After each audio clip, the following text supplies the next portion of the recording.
दोस्तों, जब बात भारत के टॉप बिलियनियर्स की होती है तो दो नाम सबसे ऊपर लिए जाते हैं, मुकेश अंबानी और गौतम अडानी। और यह सिर्फ इंडिया या पूरे एशिया में ही नहीं बल्कि पूरी दुनिया के टॉप बिलियनियर्स में से एक है। और कुछ साल पहले तक भारत के सबसे अमीर आदमी की बात होते ही मुकेश अंबानी का नाम सबसे पहले दिमाग में आता था। बट अब ऐसा नहीं है, क्योंकि पिछले कुछ सालों में गौतम अडानी की वेल्थ रॉकेट की स्पीड से आगे बढ़ी है। और आज की इस वीडियो में हम इनके सक्सेस मॉडल के बारे में बात करेंगे और क्या मुकेश अंबानी फ्यूचर में गौतम अडानी को पीछे करके वापस से अपनी पोजीशन हासिल कर पाएंगे।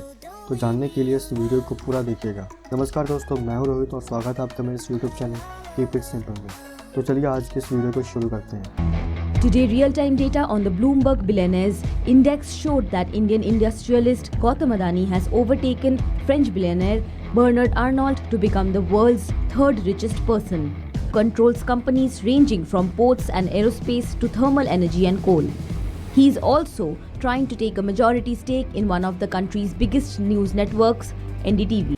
दोस्तों, सबसे पहली चीज़ जो मुकेश अंबानी और गौतम अडानी दोनों में ही कॉमन है वो यह है कि वह दोनों ही गुजराती हैं। लेकिन अगर हम इनकी एजुकेशन की बात करें तो एक तरफ मुकेश अंबानी जो कि ग्रेजुएट हैं और गौतम अडानी एक कॉलेज ड्रॉप आउट हैं।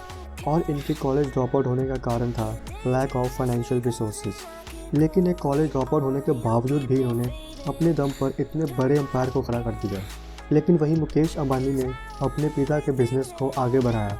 और अगर हम गौतम अडानी के बिज़नेस को देखें तो कई सालों तक इनका फोकस सी पोर्ट्स, कोल माइनिंग और लॉजिस्टिक जैसे एरियाज में रहा।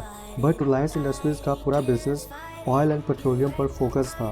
यानी कुछ साल पहले तक यह दो बड़े नाम अपनी अपनी फील्ड्स में इंडस्ट्रीज़ को ग्रो कर रहे थे। बट आज वहीं मुकेश अंबानी और गौतम अडानी एक दूसरे को टक्कर देते नज़र आ रहे हैं।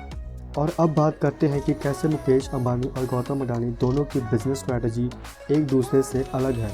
बात करें मुकेश अंबानी के बिज़नेस स्ट्रैटेजी की तो मुकेश अंबानी हमेशा से ही एक टाइम पर सिर्फ एक ही बिज़नेस पर फोकस करते हैं और जब तक वह बिज़नेस सक्सेसफुल नहीं हो जाता तब तक वह दूसरे बिज़नेस में इन्वॉल्व नहीं होते। और इसीलिए मुकेश अंबानी ने सबसे पहले अपने पेट्रोलियम के बिज़नेस को बढ़ा दिया और उसके बाद रिटेल इंडस्ट्री में अपने पैर जमाए। और फिर उसके बाद जियो के कारण जो इंटरनेट की सुनामी आई उसे तो आप जानते ही हैं। और इन सभी बिजनेसेस में सफलता मिलने के बाद ही वह food and groceries, chemical synthetic, textile and fabrics और हाई स्पीड डिजिटल सर्विसेज जैसे सेक्टर्स में भी उतर चुके हैं।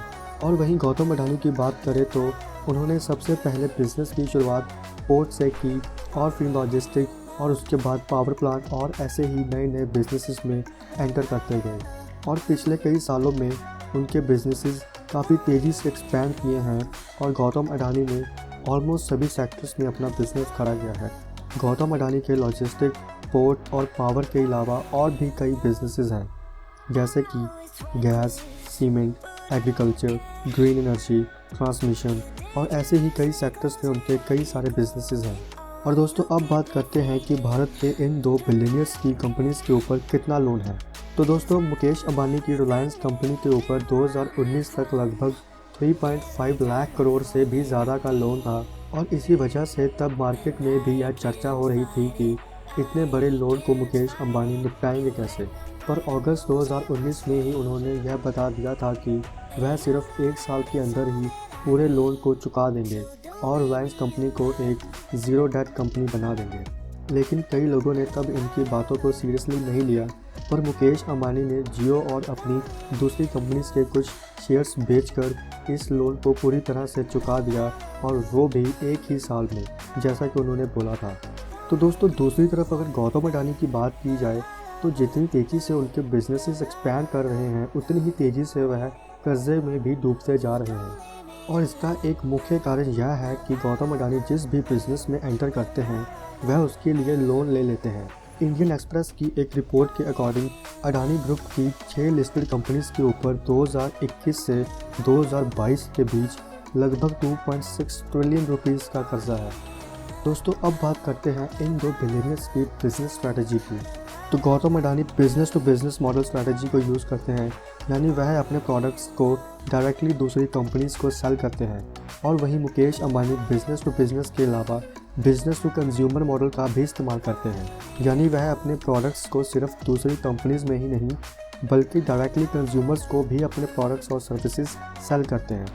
और जहां एक तरफ मुकेश अंबानी सिर्फ कुछ सिलेक्टिव सेक्टर्स में ही अपने बिजनेस को ग्रो कर रहे हैं, वहीं दूसरी तरफ गौतम अडानी लगभग सभी इंडस्ट्रीज में एंट्री कर रहे हैं। लेकिन अडानी ग्रुप के ऊपर बढ़ते कर्जे के कारण एक चिंता का विषय भी बनता जा रहा है।